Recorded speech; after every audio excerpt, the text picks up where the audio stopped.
ለኢየሱስ ሰይ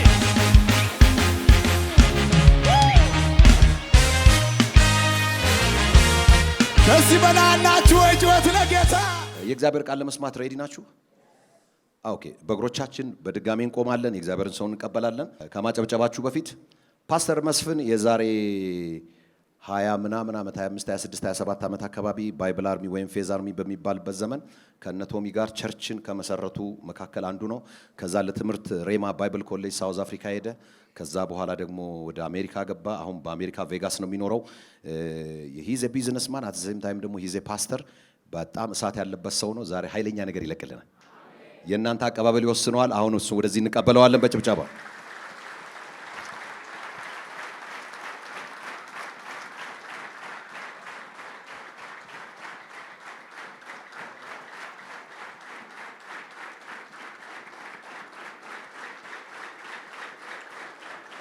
ኢየሱስ ጌታ ነው። በጣም እንዴት እንደምታምሩ በጣም ደስ ትላላችሁ በኢየሱስ። ክብር ለኢየሱስ ይሁን። ሞገስ ያመጣው ፊት ነው። ክብር ለኢየሱስ ይሁን። አሜን። ጌታ ይባረክ።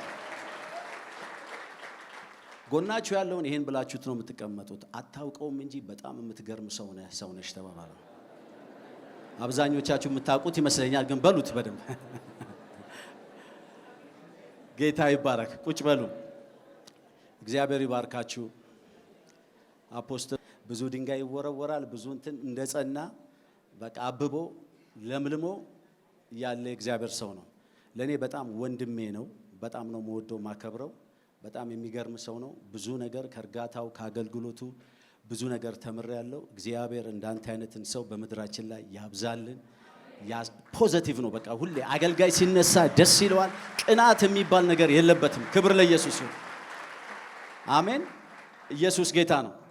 እንደዚህ አይነት የእግዚአብሔር ሰው እንዲህ አገልጋዮች ሲመጡ ቁጭ ብሎ የእግዚአብሔርን ቃል ሲሰማ በጣም ደስ ይላል። ትህትናህ በጣም ይገርማል። እግዚአብሔር ይባርክህ። አሜን። ያው ዛሬ በጣም ደስ የሚል የእግዚአብሔር ቃል አካፍላችኋለሁ። አጠር ያለች ነች፣ ግን መንፈሳችሁን ልባችሁን ሁሉ እዚህ ፈልጓለሁ። ክብር ለኢየሱስ ይሁን። እውነተኛ አምልኮ በሚል ነው ማስተምረው። እውነተኛ አምልኮ የሚል ነው ማስተምረውና በአንድ እግዚአብሔር ቃል ረዘም ያለ እግዚአብሔር ቃል አነብና በዛ የእግዚአብሔር ቃል ውስጥ እውነተኛ አምልኮ ምን ማለት ነው የሚለውን ደስ በሚል መንገድ አቀርባለሁ። እውነተኛ አምልኮ በሚል ነው።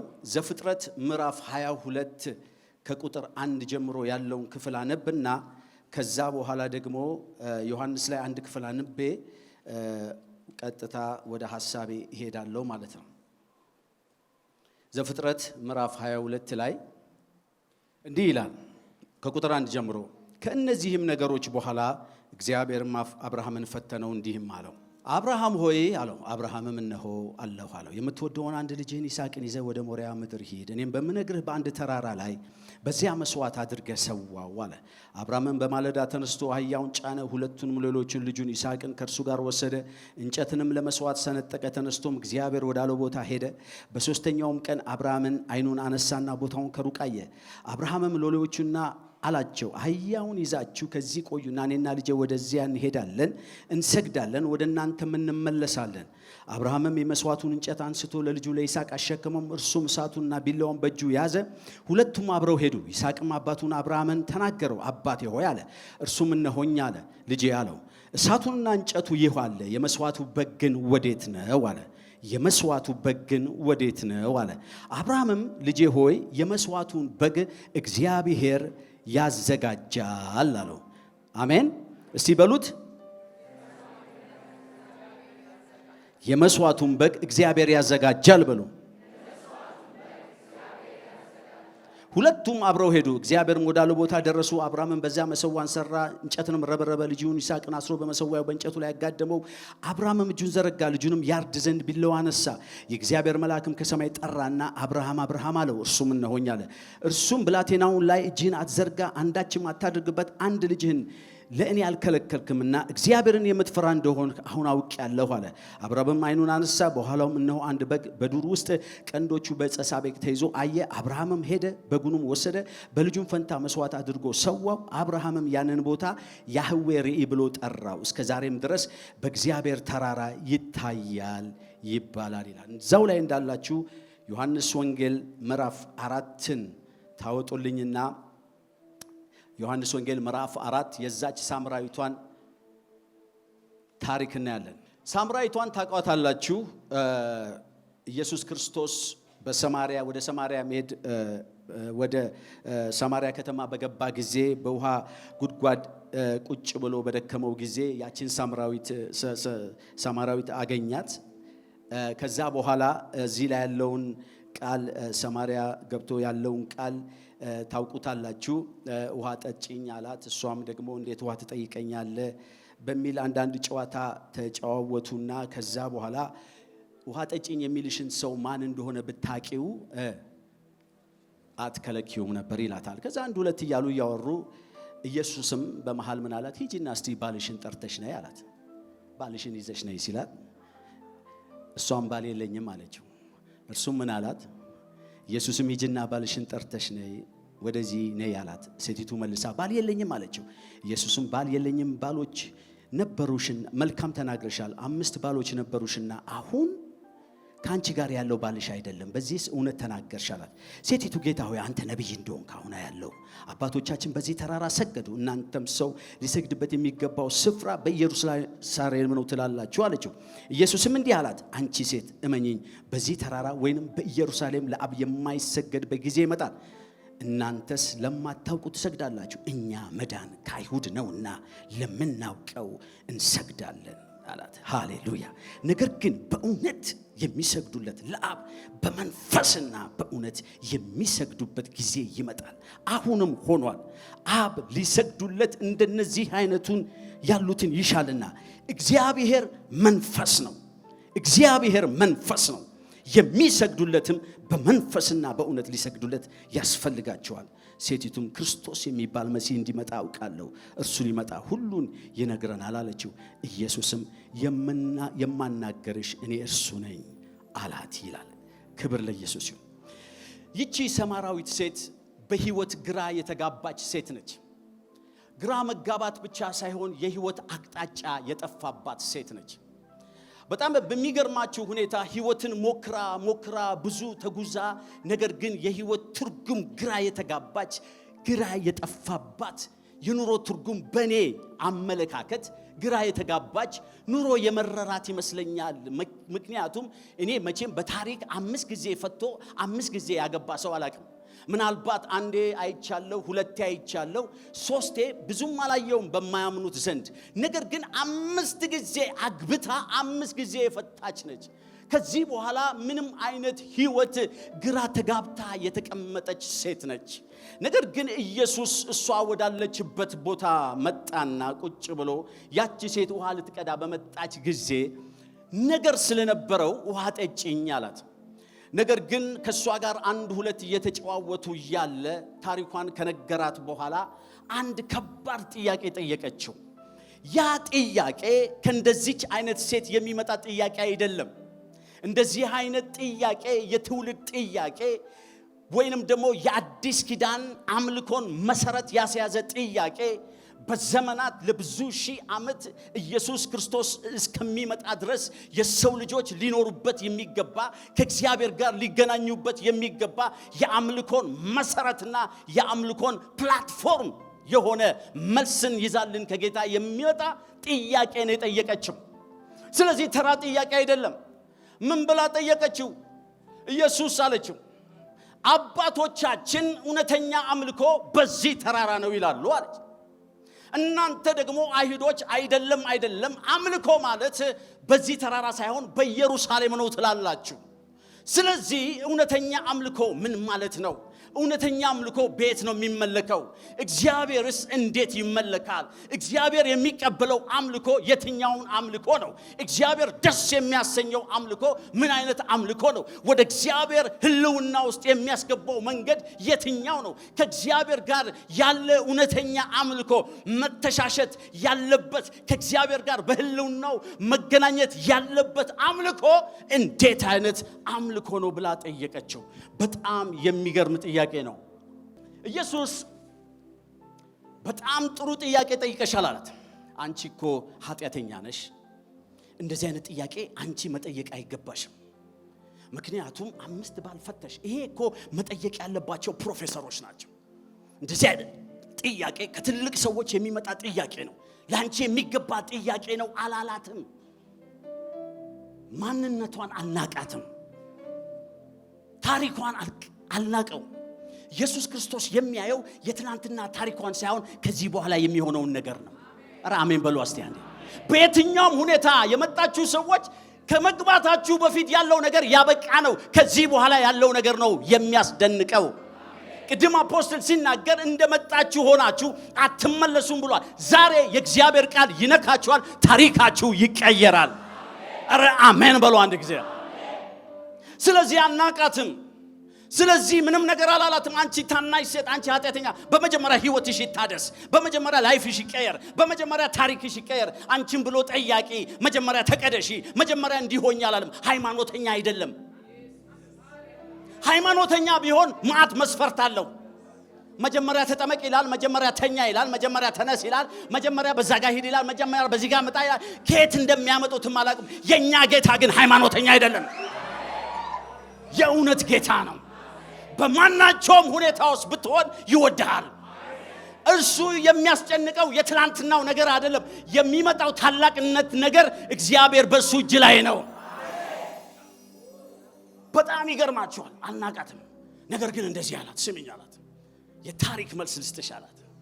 እውነተኛ አምልኮ ትፈልጊያለሽ አላት። እውነተኛ አምልኮ በተራራም አይደለም፣ በኢየሩሳሌም አይደለም። እግዚአብሔር በዚህም ስፍራ በዛም ስፍራ አይደለም። እግዚአብሔር በመንፈስ ይመለካል። ምን አላት?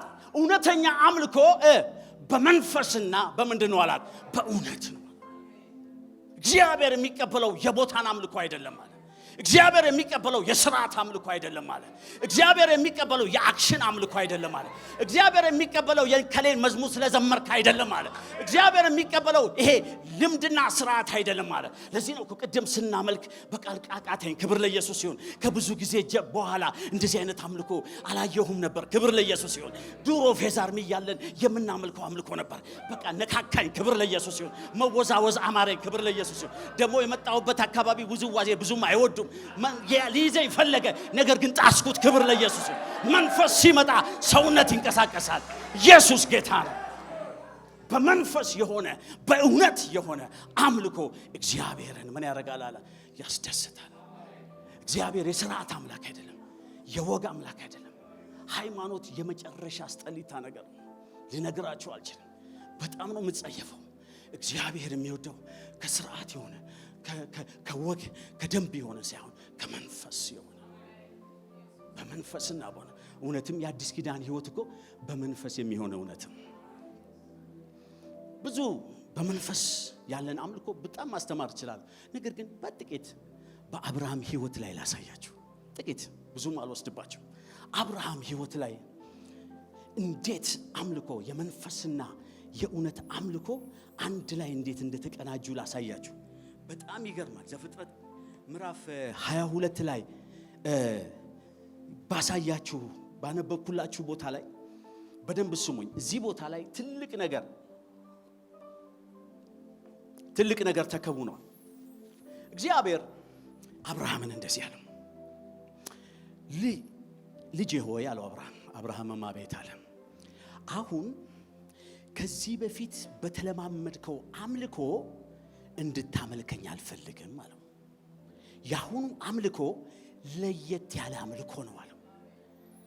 አሁን ከዚህ በፊት ብዙ በሬና በግ ሰንጋ ሰውተህልኛል አለው። አሁን ግን የምፈልገው አምልኮ ለየት ያለ አምልኮ ነው አለው። ስለዚህ ይሄ አምልኮ ስርዓታዊ አምልኮ አይደለም። ይሄ አምልኮ ልማዳዊ አምልኮ አይደለም። ይሄ አምልኮ ሁሌ እንደምታረገው አምልኮ አይደለም። ይሄ አምልኮ ለየት ያለ አምልኮ ነው አለው። በጣም እጅግ ለየት ያለ አምልኮ ነው። በዚህ አምልኮ ውስጥ ታሪክ ይቀየራል አለው። በዚህ አምልኮ ውስጥ ፊቸሪቲ ይቀየራል አለው። በዚህ አምልኮ ውስጥ እንደመጣ ሆነ አትመለስም አለው። በዚህ አምልኮ ውስጥ ለዘመናት መልስ ሆነ ትወጣለህ አለው። በዚህ አምልኮ ውስጥ እግዚአብሔር እኔ ያለ ታላቅ አድርጌ አወጣሃለሁ አለው። ስለዚህ ልማዳዊ በሆነ አምልኮት ውስጥ መነካት የለም። ልማዳዊ በሆነ ስርዓታዊ በሆነ ሃይማኖታዊ በሆነ አምልኮ ውስጥ ከእግዚአብሔር ጋር መተሻሸት የለም።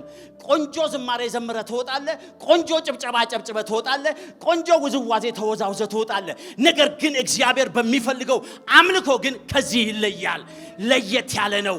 ተወዛውዞ ብቻ አይደለም፣ ህይወት ተወዛውዞ ቀጥ ብሎ ይወጣል። ይሄ ብቻ አይደለም፣ ላይ ያለው ነገር ሁሉ ተቆርጦ ይወጣል። ስለዚህ እግዚአብሔር ምን አለው? ለየት ያለ ይሄ አምልኮ አለው እኔ በማሳየህ ቦታ አለው። አንተ በተለማመድከው ቦታ አይደለም፣ አንተ በለመድከው ቦታ አይደለም። ስሙኝ በደንብ። እኔ በማሳየህ ቦታ፣ እኔ በማሳየህ ቦታ አለው። ቦታውን ቀየረው እግዚአብሔር። የአምልኮውን ቦታ ቀየረው እግዚአብሔር። የአምልኮውን ቦታ ቀየረው። አንተ በተለማመድከው በለመድከው መንገድ ሳይሆን፣ በለመድከው ስፍራ ሳይሆን እኔ በፈለግኩት ስፍራ፣ እኔ በወደድኩት ስፍራ ታመልከኛለህ አለው። ስለዚህ እንጨቱንና ሎሎዎችን ይዘህ ወደ ምን ሄዳለሁ? እኔ ወደ ማሳየህ ቦታ ሄዳለሁ።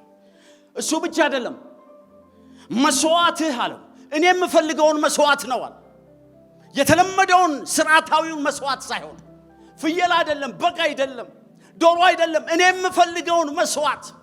ስለዚህ እግዚአብሔር የሚፈልገው ስፍራ አለ፣ ያምልኮ። እግዚአብሔር የሚፈልገው ደግሞ መስዋዕት አለ። ክብር ለኢየሱስ ይሁን። ዝም ብሎ መስዋዕትን አይቀበልም። ስለዚህ ለአብርሃም የመጀመሪያ የሰጠው መንገድ ምንድነው? እኔ በመፈልገው ቦታ እኔ የምፈልገውን መስዋዕት አለው። አብርሃምም እሺ አለ። አብርሃምም ሎሎችን ያዘ፣ ልጁን ያዘ፣ እንጨትን ያዘ፣ እሳቱን አስያዘ። በአጃቢ መሄድ ጀመረ። እስራኤል አገልግያለሁ። በእስራኤል ቀን አቆጣጠር ምናልባት እዚህ ካላችሁ ሰኞ ማክሰኞ የለም። የመጀመሪያ ቀን፣ ሁለተኛ ቀን፣ ሶስተኛ ቀን እየተባለ ነው የሚቆጠረው። ስለዚህ አብርሃም ከታች ጀመረ። ወደ ኤላት አካባቢ መጨረሻ እዚህ ወደ የእስራኤል ሳውዙ ላይ ነበር ይኖር የነበረው። ኤላት ይባላል ያ አካባቢ። ከዛ የመጀመሪያ ቀን ሄደ። መቼ? ሰንበታቸው ቅዳሜ ነው። የመጀመሪያ ቀን እሁድ ነው። አብረው ተጓዙ። ሎሎዎችን እያያዘ አብሮት አጃቢ አለ፣ የሚያጨበጭብለት አለ፣ በርታ የሚል አለ። ሁለተኛው ቀን ተጓዙ፣ ሰኞ። ሶስተኛው ቀን ማክሰኞ ሲደርሱ ከሩቅ እግዚአብሔር ቆም አለው። ሲጋ እዛ ተራራ ላይ አለው፣ እዛ ተራራ ላይ እኔ የምወደውን መስዋዕት ልጅህን ወስደህ ምን አድርግልኝ አለው? ሰዋልኝ አለው። በጣም የሚገርማችሁ ሰዋልኝ ሲለው ምን ማለት ነው? እረድልኝ አይደለም እያለው ያለው። ሰዋው የሚለው ቃል የዕብራይስጡ ሆላ ማለት ነው።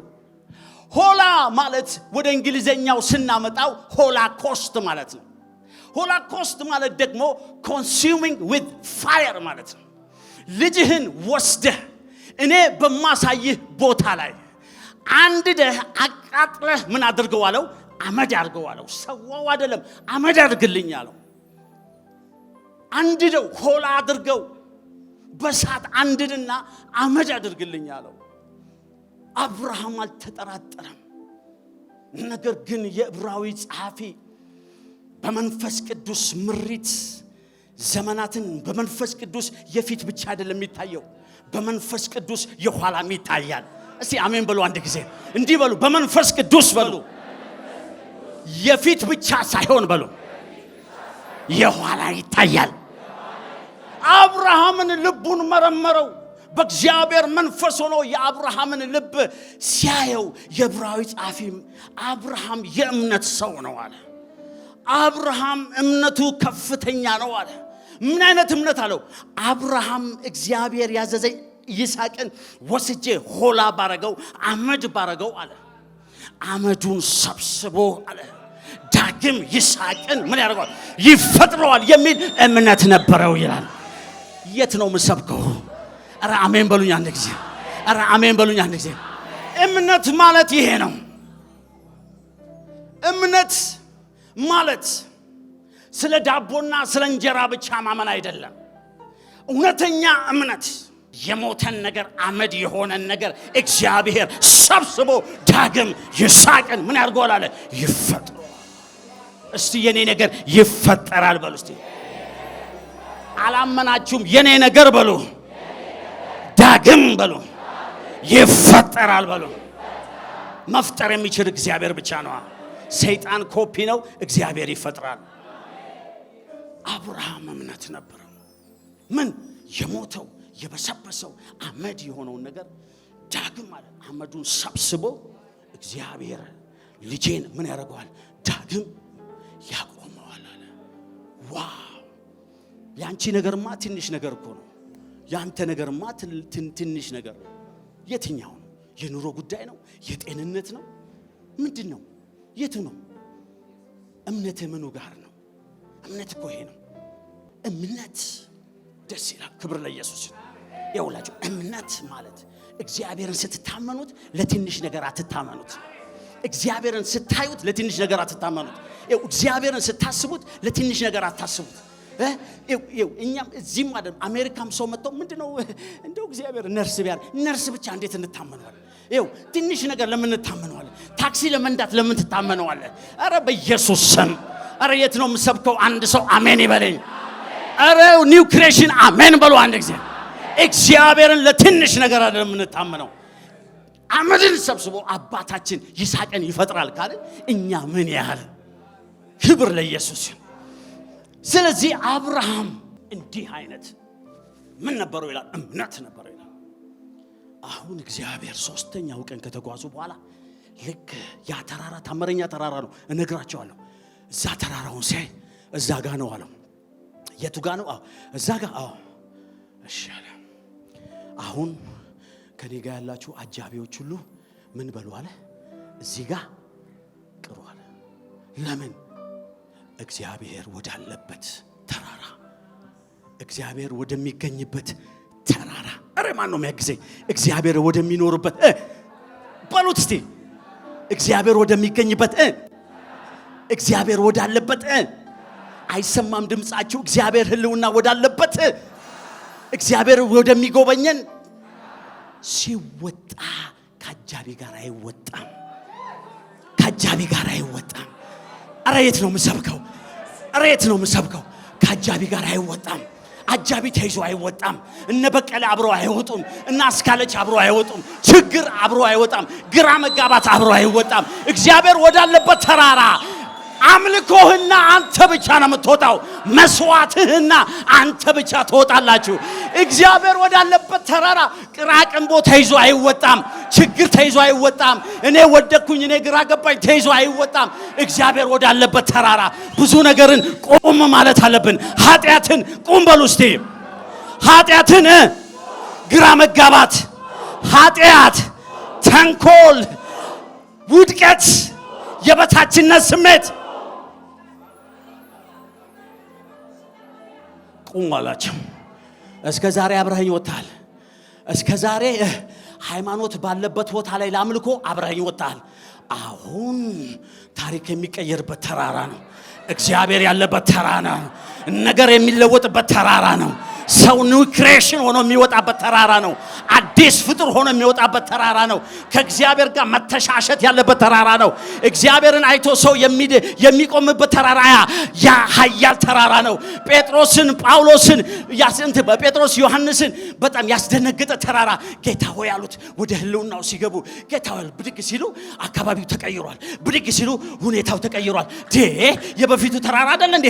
በቃ ግራ ተጋቡ። ወደና ኢየሱስ ምን አለው? ጌታ ሆይ አለ ለሙሴ አንድ ተራራ አለ፣ ለኤልያስ አንድ ጎጆ አለ፣ ለአንተ አንድ ጎጆ።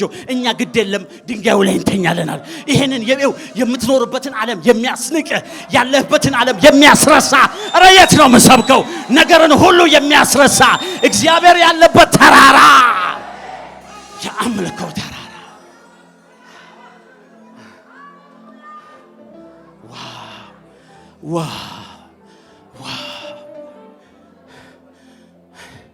እግዚአብሔር ያለበት ቦታ ገብቶ ኖርማል ሆኖ መውጣት የለም። እግዚአብሔር የሚገኝበት ተራራ ላይ ወጥቶ ተራ ሰው ሆኖ መውጣት የለም። እግዚአብሔር ያለበት ተራራ ላይ ወጥቶ ማሳካራ ባዲያ እግዚአብሔርን አይቶ ማን ይድናል? ማን ይቆማል? ስለዚህ ቁሙ አላቸው። እዚህ ጋር ቁም። አንዳንድ ጊዜ አሜሪካን ሀገር ስጸልይ ታውቃላችሁ፣ አሜሪካ አፖስቶሊክ ቢሉ ወር ላይ ተሰብስበው ነው የሚመጡት። ድሮ ልጅ ሆነን ወያ ሆዬ ስንጨፍር ነበር። 10-6 ሆኖ ይከባሉ። ቢል ላይ ይመጣሉ። ሆያ ሆዬ ይላል። እዚህ ጋር ስታዩ የመብራት ይመጣል። እዚህ ጋር የመኪና፣ እዚህ ጋር የኢንሹራንስ። አንዳንዴ ማታውቁት ራሱ ቢል ሃይድን ፊልም ይባላል። ተደብቀው አንተ ማለ እንዴ ትላላችሁ። በቃ ከበው ይመጣሉና አንዳንዴ ህይወትን ሩጫ ውስጥ ይከታል። ጃማስ ኮሮቦላዲያማ ወደ ጸሎት ገባ። ባለቤቴ አንዳንዴ ትስቃለች። ቆምና በር ላይ ከፈታ አድርጌ ከመግባት በፊት እጠራቸዋለሁ። በስም ነው የምጠራቸው። አየለ እንትና እያልኩኝ ጠርቼ ቁሙ እላቸዋለሁ። እዚህ ጋር ዞር በሉልኝ፣ እዚች ጋር ዘላችሁ እንዳትገቡ፣ እዚህ ጋር ቆሙ። ኢንጂ ሰስም ነው ውጡልኝ ከዚህ ጋር አላለሁ። ዘልዬ እገባለሁ። ክብር ለኢየሱስ። በሬን እዘጋለሁ። አሜን። እግዚአብሔር ወዳለበት ተራራ ሻካካ አረባኔ ሃሌሉያ። እዛ ላይ እዛው ተራ ላይ ወጣችሁ አይታወቅም እኮ እንትን ሁሉ የሚለው እንትን ሁሉ እዛ ሲገባ አንዳንዴ ሶፋ ላይ ዘላለሁ፣ አንዳንዴ ባልጋ ላይ ሮጣለሁ። መንፈስ ሲነካችሁ ማንም የሚያይ የለም፣ ማንም የሚታዘብ የለም፣ ማንም የለም። ትንከባለላለሁ፣ በጭንቅላቴ ቆማለሁ፣ ጨፍራለሁ። ክብር ለኢየሱስ ይሁን። ያን ጊዜ ሁሉ ነገርን ታራግፈዋለህ፣ ትተዋለህ። ስለዚህ አብርሃም ምን አለ? እዚህ ጋር ቆዩልኝ። ኃጢአት ከኔ ጋር አይወጣም። በችግር ውስጥ በኃጢአት ውስጥ ያላችሁ ቁም በሉት። ዛሬ ቁም። የሚያስቸግርሽ ልጅ አለ፣ ቁም በይው። የምታስቸግር ልጅ አለች፣ ቁም በል። በቃኝ፣ እኔ አልፈልግም፣ በቃኝ፣ እኔ ልውጣበት፣ ዞር በልልኝ በል። ለምን እዚህ ጋር ብዙ ነገር ቁም። ሃይማኖት፣ ኃጢአት፣ ግራ መጋባት ይዤው አልወጣም። እንዳታድጉ እኮ ነው፣ እንዳትለወጡ እኮ ነው። እግዚአብሔር ለትውልዱ መፍትሄ አድርጓችሁ፣ ነገር ግን ከተራራው ታች አንቆ ይዛችኋል፣ ወጥሮ ይዛል። ያንን በናዝሬቱ በኢየሱስ ስም ቁም አለ። አስያዘው። ወደ ተራራው አብረው መውጣት ጀመሩ። ሻካታባ ሳታራባዲያ ጃጋዳ ሳባራለ እና ሆያማ ያለ ሲወጡ ይስሐቅ አንድ ጥያቄ ጠየቀው። አባቴ ሆይ አለው፣ ምን አይነት አምልኮ ጀመርክ አለው። ስሙኝ በደም የሚገርም ነገር ልንገራችሁ። የሚገርም ምን አይነት አምልኮ ጀመርክ? ታይቶም ማይታወቅ አሳልፈን የማናቀው። ከተወለድኩ ጀምሬ መጽሐፍ ቅዱስ አስተማሪዎች ቲኔጅ ነበር ይላሉ። የ14 የ13 ዓመት ልጅ ነበር ይላሉ። ይስሐቅ በዛን ጊዜ ምን አይነት አምልኮ ጀመርክ አባቴ ያለው። እንደዚህ አይነት አምልኮ ተጀመረ እንዴ? ምንድነው? እኔ የማውቀው የሥርዓቱ ያኛውን አምልኮ ነው። አዲስ አምልኮ ምን አይነት አምልኮ ጀመርክ አለው። እንዴት አለው። እንጨቱም ይኸውና አለው፣ እሳቱም ይኸውና፣ የመስዋዕቱ በግ ግን ወዴት ነው አለው። Where is the lamb?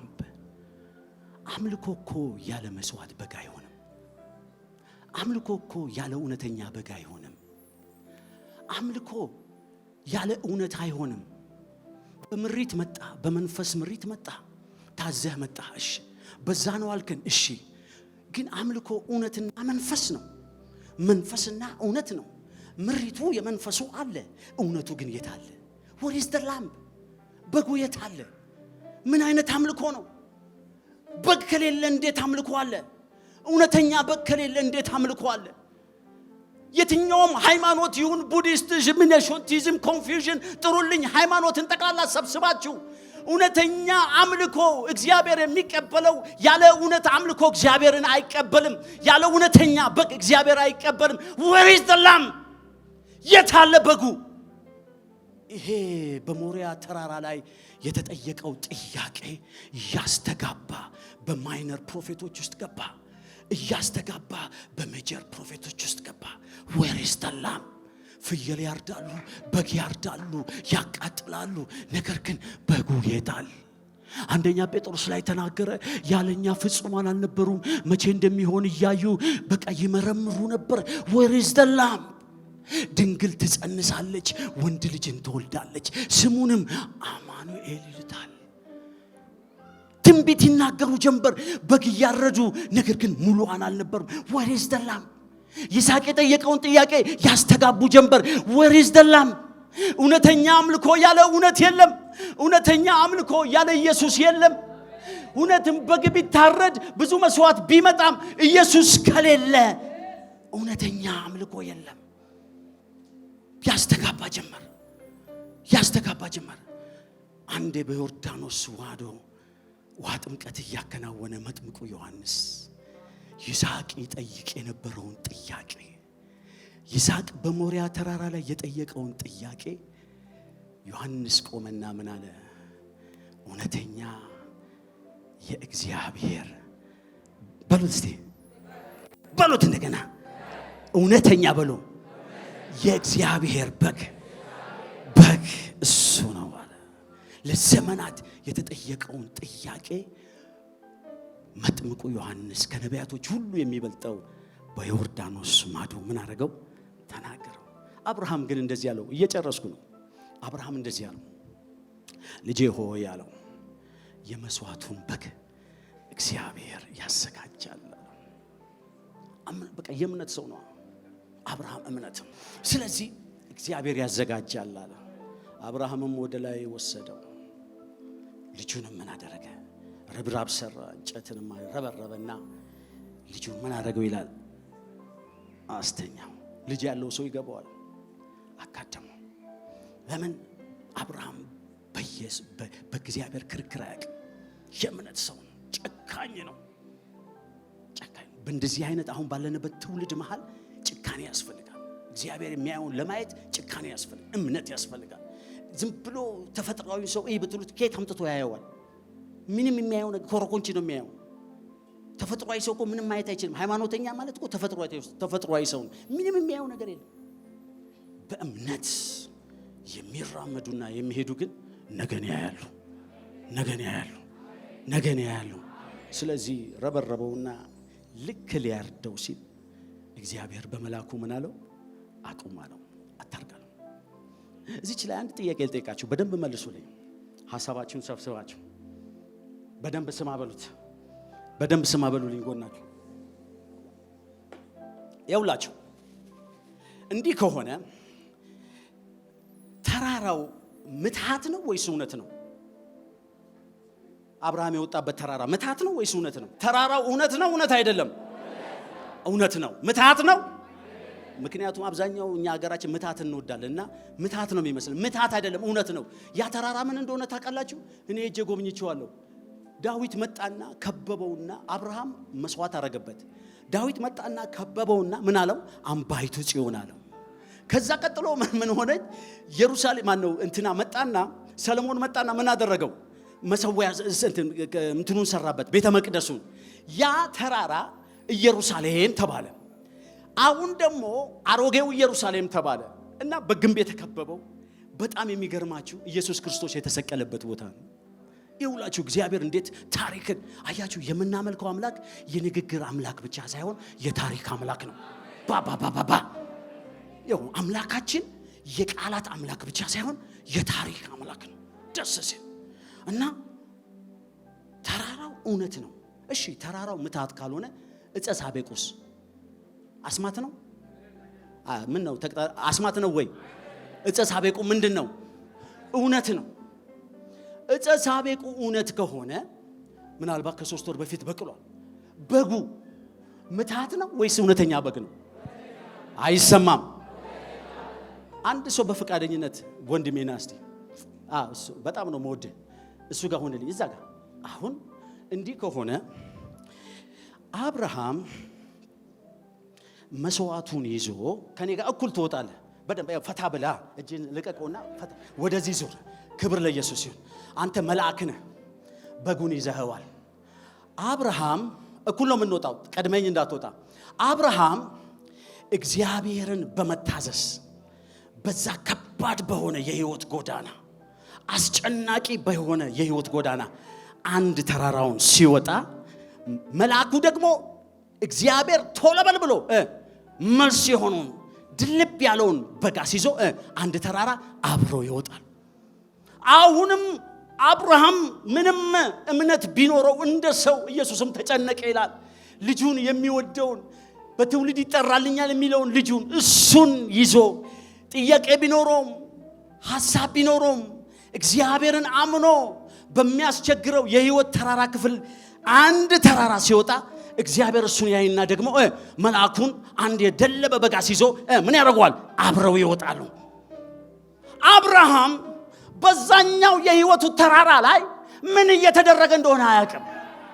ምን እየተፈጠረ እንደሆነ አያውቅም። አረ የት ነው የምሰብከው? አብርሃም አያውቀውም ያንን ተራራ። እኔን እንገራችሁ እዚህ ያለው ሳልወጣ እግዚአብሔር አሁን አሜሪካ የሚያኖረኝ ኑሮ ባውቅ ኖሮ ሰፈራችን ያሉትን ሱቆች ሁሉ ይው በብድር ነበር ማንጫጫቸው አምጠው እያልኩኝ። ለምን የዛኛው የህይወት ክፍል በህይወታችሁ ይሄ ከባድ የሆነው የተራራ ህይወታችሁ ላይ በዛኛው በኩል እግዚአብሔር ምን እየሰራ እንደሆነ አይታወቅም። ምን እያረገ እንደሆነ አይታወቅም። ነገር ግን የሆነ ነገር እየሆነ ነው። በሉኝ እስቲ ነገር ግን የሆነ ነገር። አረ በሉት ነገር ግን የሆነ ነገር። ነገር ግን የሆነ ነገር። ሰይጣን ስማ፣ ነገር ግን የሆነ ነገር። ሁኔታ ስማ፣ ነገር ግን የሆነ ነገር።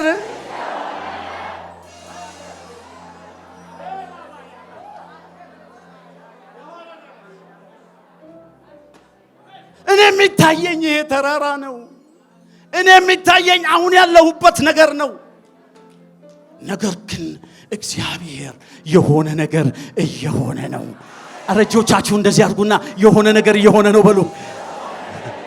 በህይወቴ በሉ፣ በማላየው በሉ፣ ቦታ በሉ፣ የሆነ ነገር በሉ፣ እየሆነ ነው በሉ። በዚህ ቤተክርስቲያን ላይ በሉ፣ በዛኛው ተራራ ቦታ በሉ፣ የሆነ ነገር እየሆነ ነው፣ እየሆነ ነው።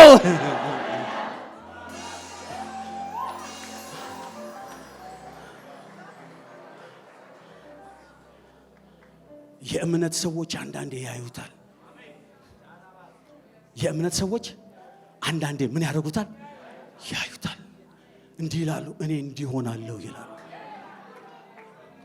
ከኔ ጋር እዚህ ጋር ተሰልፎ ያለው ሃይማኖተኛና ሰው ሁሉ ምን ይላል? ሲሄደው ዝም ብሎ ሰል ያለ እዚህ ጋር አብሮኝ ከቬጋስ ነው። ክብር ለኢየሱስ። የሆነ ትልቅ እንትን ከፈትኩና ከመሆኑ በፊት ባዶ ቤት ወሰድኳቸውና ዶክተሮች ምናምን ናቸው።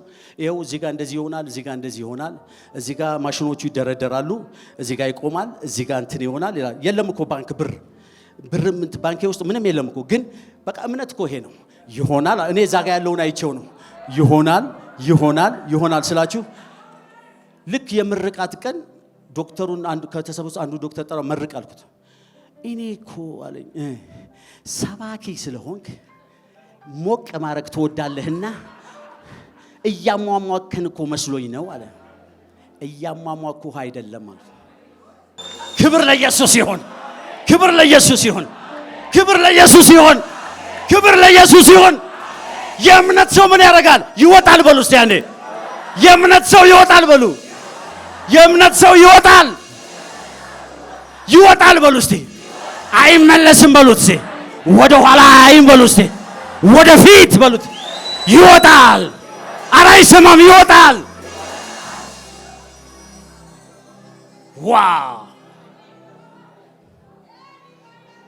አብርሃም ይወጣል። አሁንም እንደምንም ብሎ የህይወቱን ከባድ የተራራ ክፍል የሚጎትተው እያለ ሴት ይጎትተዋል፣ ወንዱ ደግሞ ሴትን ይጎትታል።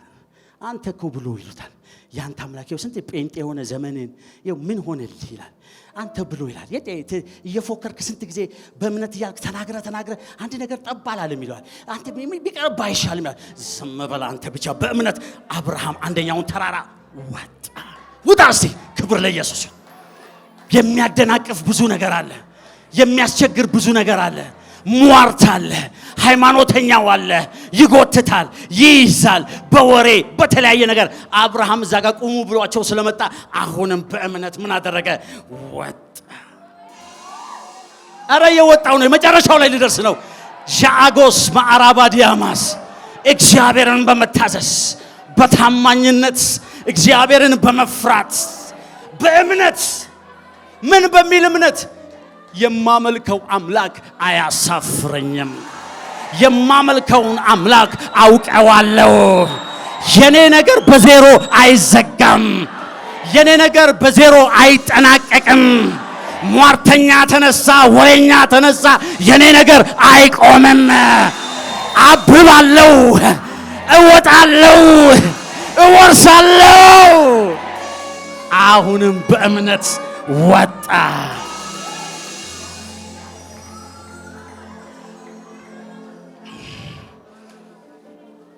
ልክ የመጨረሻው ላይ ነገሮችን ሁሉ ገነጣጥሎ ግን እግዚአብሔር በዛኛው ተራራ ክፍል ላይ የሆነ ነገር እያደረገ ነው። መልስሽ እዛጋለ፣ መከናወንሽ እዛጋለ፣ የዘመን ጥያቄ የሚመለስበት እዛጋለ። እኔ እኮ እያሰበኳችሁ እያነሳሰዋችሁ አይደለም። እውነት ነው የምነግራችሁ። እውነት የእግዚአብሔር ቃል እውነት ነው። የሚሆንባችሁን ነው የምናገረው። የሚገጥማችሁን ነው የምናገረው። ከዚህ ስትወጡ የሚደርስባችሁ ነው የምናገረው። እያሞኳችሁ አይደለም። እውነት የሆነውን የእግዚአብሔርን ቃል እየነገርኳችሁ እግዚአብሔርን በመተማመን እግዚአብሔርን በማመን በችግር ውስጥ ግራ በሚያጋባ የህይወት ሩጫ ውስጥ ተስፋ በመቁረጥ ውስጥ በሚያስጨንቅ ሁኔታ ውስጥ አሁንም የመጨረሻው የጸሎቱ ቦታ ላይ በእምነት አብርሃም እግዚአብሔርን በማመን በእግዚአብሔር ላይ በመደገፍ የመጨረሻውን ተራራ ወጣ።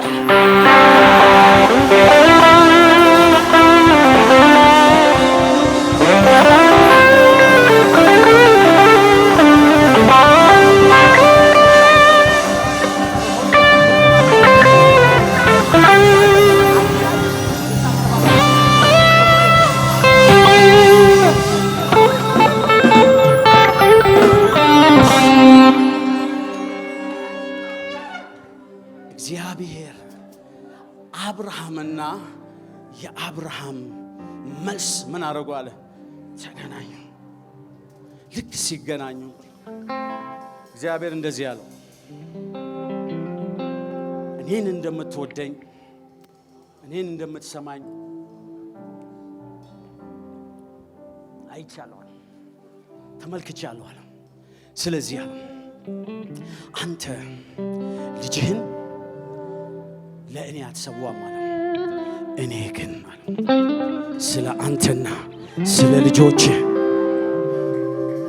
ልጄን አለው በዚሁ ተራራ ላይ አለው ለትውልድ መሰዋት አድርጌ ምን አደርገዋለሁ አለ ሰዋዋለሁ።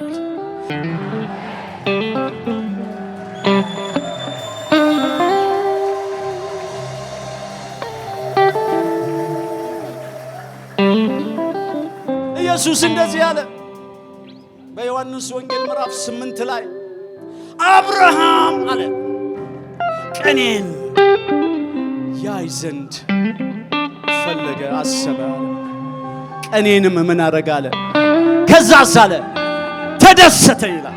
ሐሴት አደረገ፣ ተደሰተ አለ።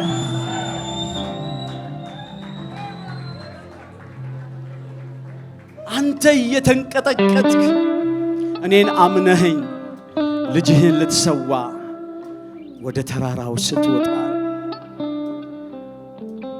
አምነኸኝ ልጅህን ልትሰዋ አንተ ግን ለኔ ልጅህን አትሰዋም አለ። እኔ ግን ላንተና ለዘርህ አለው የምወደውን አንድያ ልጅህን አለ የሌለኝ ለሰው ልጆች ኃጢአት ለሰው ልጆች በደል መስዋዕት አድርጌ ልጄን በዚህ ተራራ ላይ ሰዋለሁ።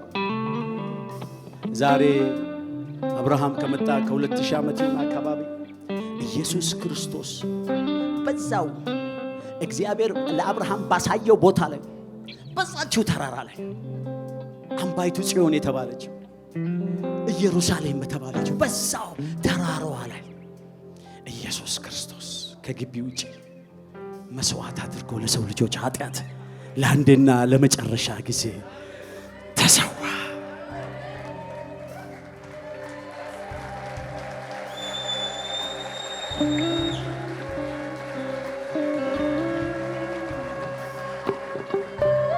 አይገርም? አያችሁ? ስለዚህ ነው እውነተኛ አምልኮ በመንፈስ እና በእውነት እውነተኛ አምልኮ በመንፈስና በእውነት። አሁን ምንም ነገር እንዴትም ሆናችሁ መጣችሁ ወደ ተራራው ነው የምንወጣው። ክብር ለኢየሱስ። አሁን ይኸው ያስጨነቃችሁ ያስቸገራችሁ ያላችሁበትን ነገር እንደ አብርሃም ቁም እያልን ወደ ተራራው መሮጥ ነው። ክብር ለኢየሱስ። ምክንያቱም የእግዚአብሔር በረከት በተራራው ላይ ተቀምጧል። ኢየሱስ ጌታ ነው። አረ አሜን በሉ። አንድ ጊዜ ያየሁት ነገር የሚገርም ነው። በህይወታችሁ አዳዲስ ነገር ይሆናል። ይኸው አሁን የምናገረው ለማለት አይደለም፣ ለማነሳሳት አይደለም፣ ወይ የመፈክር ቃል አይደለም። በመንፈስ ግን ነገራችኋለሁ። በሮች ተከፈቱ፣ በሮች ተከፈቱ። ተአምራት ሆነ። በሽታ ወደቀ። ከዘር ማንዘር የመጣ እርግማን ተበጠሰ። የሚጎትታችሁ ነገር ተበጠሰ። አትሄድም እያለ የሚያስቸግር ነገር ሁሉ በኢየሱስም ተበጠሰ። ትወርሻለሽ፣ ትወርሳለህ። ያየኸውን ትይዛለህ። ዘመን መጣልህ። ኢየሱስ መጣ። በረከትህ መጣ። በታማኝነት የቆምክለት ጌታ ዛሬ ጀምሮ ወደ አንተ ይመጣል፣ ወደ አንቺ ይመጣል። በኢየሱስ ስም ክብር ለኢየሱስ። የምስራች በሐዋርያ ብስራት ብዙአየን የተጻፈውና በቅርቡ የተመረቀው ልሳን የተሰኘው አዲስ መጽሐፍ በገበያ ላይ ዋለ። ውድ የሆነውን የመንፈስ ቅዱስ ስጦታ ልሳን በመጽሐፍ ቅዱስ ምን አንድምታ እንዳለው የሚገልጠውን ይህን መጽሐፍ እንዲያነቡና እንዲጠቀሙ እንጋብዛለን። መጽሐፉን በኢማና መጽሐፍት መደብር ጌቱ ኮሜርሻል አንደኛ ፎቅ ላይ ያገኙታል። በተጨማሪም ማከፋፈል የምትፈልጉ በ0940 50 0000 ላይ ደውለው ማግኘት ይችላሉ።